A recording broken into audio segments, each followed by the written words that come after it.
Subscribe कीजिए आपके अपने YouTube channel education for CBSE को और बेल आइकन को दबाइए ऐसे ही वीडियोस देखने के लिए। तो आ गए हैं आप तो प्यारे बच्चों, आज की इस वीडियो में हम लोग बात करने वाले हैं ब्लैक सॉइल के बारे में। तो आज की इस वीडियो में हम लोग ये बात करेंगे ब्लैक सॉइल क्या होती है, इसका फॉर्मेशन कैसे होता है जो कि बहुत ही इंपॉर्टेंट है। और प्यारे बच्चों हम लोग ये देखेंगे कि इसे ऐसा क्यों कहा जाता है।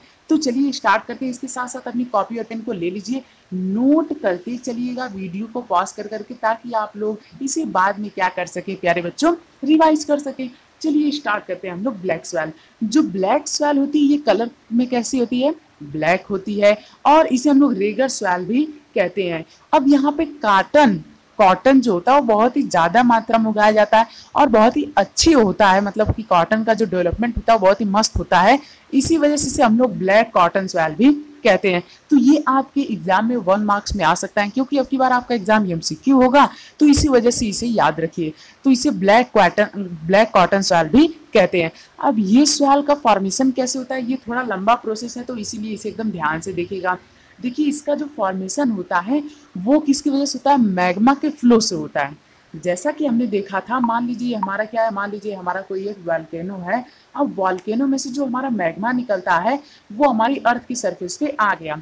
तो हमने देखा था कि एलुवियल सॉइल वाले कंडीशन में क्या होती है, शायद ये हुआ हो कि जो रॉक्स होती हैं वो फ्लो होकर के, मतलब कि चाहे वो वाटर की वजह से, चाहे वो उसी के साथ साथ विंड की वजह से, आंधी उंधी की वजह से कहीं ढुलक करके दूसरी जगह चला गया हो और वहां पे टेम्परेचर प्रेशर सहने की वजह से वो टूट गया हो।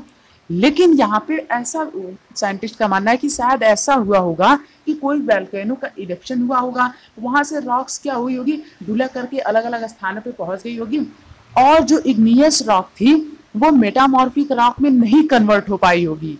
मतलब कि मैग्मा का फ्लो ऐसे ऐसे रहा होगा, ठीक है, फिर वो मैग्मा फ्लो करते करते कुछ एरिया तक फैल गया होगा, मान लीजिए 3 से 4 किलोमीटर तक फैल गया होगा। अब मैग्मा फैलने के बाद में वो दूसरे रॉक्स में चेंज ना हो पाया होगा कि उसके पहले यहाँ पे इसे वाटर और कई सारे एटमॉस्फेरिक प्रेशर का सामना करना पड़ा होगा, जिसकी वजह से ये छोटे छोटे पीसेस में, फाइनर पीसेस में क्या हो गया होगा, बिखर गया होगा। अब ये जब फाइनर पीसेस में बिखर जाएगा तो किसका फॉर्मेशन हो जाएगा, सॉइल का फॉर्मेशन हो जाएगा। ठीक है, तो इस तरह से ब्लैक सॉइल का फॉर्मेशन शायद हुआ होगा, ऐसा इन लोगों का मानना है। अब ये सॉइल बहुत ही ज्यादा फर्टाइल होती है, ऐसा क्यों, क्योंकि देखिए प्यारे बच्चों, इस रॉक में क्या होता है, मैग्मा होता है, मतलब कि मैग्मा पहले कंटेंट था। अब इस रॉक में वाटर होल्डिंग कैपेसिटी बहुत ही ज्यादा होगी। क्यों, क्योंकि प्यारे बच्चों वो वाला जो रॉक था हमारा, कौन, मेटामॉर्फिक या फिर सेडिमेंट्री, वो बहुत मिलियंस ऑफ ईयर तक क्या करता है, एटमॉस्फेरिक प्रेशर वगैरह को झेलता है। अब आप ही सोचिए, मान लीजिए प्यारे बच्चों मेरे पास में क्या है, मेरे पास में एक है स्पॉन्जी और दूसरा में आप लोग ले लीजिए कोई कठोर पदार्थ, जैसे मान लीजिए स्टोन ले लेते हैं, ठीक है।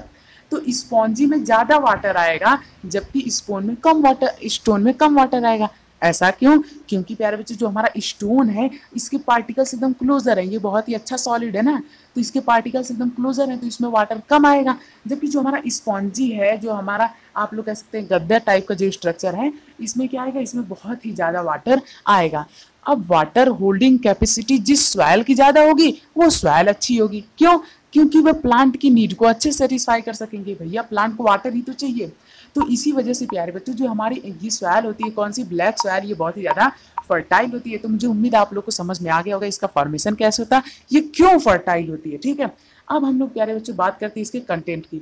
देखिए ये जो होता है ये बहुत ही क्या होता है, फाइन होता है, यानी कि क्लेई मटेरियल होता है, ठीक है। और गर्मी के दिनों में इसमें दरारें आ जाती हैं, जैसा कि आप लोग देख रहे हैं। अब दरारें आने से भी इसका फायदा होता है। क्या फायदा होता है, चलिए देखते हैं। देखिए प्यारे बच्चों, जब किसी भी सॉइल में दरार आ जाती है तो वो उसके अंदर से, मतलब कि हवा पास हो सकती है। जब इसके अंदर से हवा पास हो सकती है तो इसके अंदर कई सारे जो मतलब न्यूट्रिएंट्स होते हैं, मतलब जो नाइट्रोजन वगैरह होते हैं, ये इसके अंदर आसानी से पहुंच जाएंगे। अब जब आसानी से पहुंच जाएंगे तो प्लांट्स उसे आसानी से यूज कर सकेंगे, आसानी से यूज कर सकेंगे तो हमारा प्लांट और अच्छा ग्रो होगा। ठीक है, तो जो इसमें क्रैक्स डेवलप होते हैं समर के सीजन में, वो तो भैया एकदम सोने पे सुहागा होता है। ठीक है, तो इसी वजह से प्यारे बच्चों ब्लैक सॉइल और फर्टाइल होती है। अब ब्लैक सॉइल के पास यार थोड़ा सा फास्फोरस की कमी रहती है, मतलब कि इसके पास थोड़ा जो फास्फोरस होता है वो बहुत ही, मतलब बहुत नहीं कर सकते, बहुत थोड़ा सा ही कम होता है। और प्यारे बच्चों ये जो सॉइल होती है इसमें थोड़ा सा मेहनत ज़्यादा लगती है, जो कि इसका एक डिसएडवांटेज है। मेहनत ज़्यादा क्यों लगती है, देखिए जैसे ही पहली बार बरसात होती है इस फील्ड पे, तुरंत ही क्या करना होता है, उस फील्ड को हमें जुताई करना होता है, नहीं तो वो और कड़ा हो जाता है। ठीक है, समझ रहे हैं ना। तो इसी वजह से प्यारे बच्चों यहाँ थोड़ी मेहनत तो लगती है, पर क्या किसानों को अच्छी फसल चाहिए भैया, वे लोग मेहनत बहुत करते हैं। ठीक है, तो बस इस तरह से आपका टॉपिक खत्म होता है। मुझे उम्मीद आप लोग समझ में आया होगा। अगला वीडियो देखने के लिए डिस्क्रिप्शन दी गई लिंक पर क्लिक करें। थैंक यू, जय हिंद जय भारत। हो सके तो चैनल को भी सब्सक्राइब कर दीजिएगा, आप ही लोगों का फायदा है। अधिक वीडियो के लिए या फिर इससे और भी ज़्यादा वीडियो के लिए चैनल पर विजिट कीजिए। Thank you.